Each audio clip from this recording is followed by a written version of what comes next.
I know how to make the perfect steak. I'll tell you guys, I've cooked a lot of steaks in my life, and I've tried every different ways. Usually when I'm cooking something, I try a little tweak, and I see if it's better, if it's worse, and it's like, oh, it's worse. I'll go back. I found that the absolute best way to cook a steak that'll blow your mind. But warning, warning, you might end up going to a steakhouse and being like, huh, I wish I had sous vide it and coal seared it at home myself.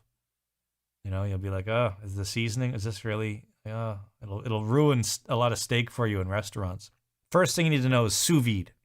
Sous vide is amazing for steak. And they're cheap now. The Anova sous vide is the one that I have. I think they're $130.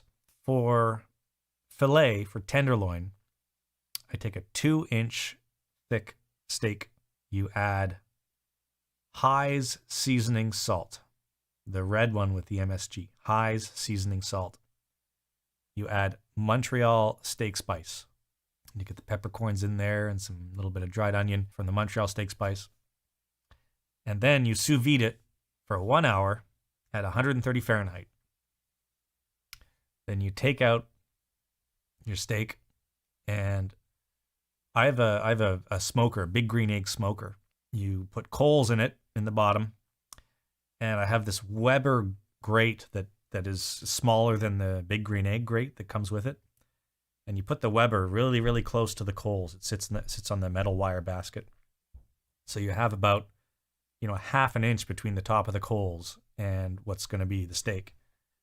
And you open up the green egg, let the coals get super hot. Green egg heats up to 500 Fahrenheit. And then with the lid open, you sear the steaks for 30 seconds to a minute each side. And you get a nice charcoal flavor. You get a nice sear, nice dry, crusty exterior, and just perfectly cooked all the way through with the sous vide. And it's just mind blowing. Yeah, now I got to work on my steak sides.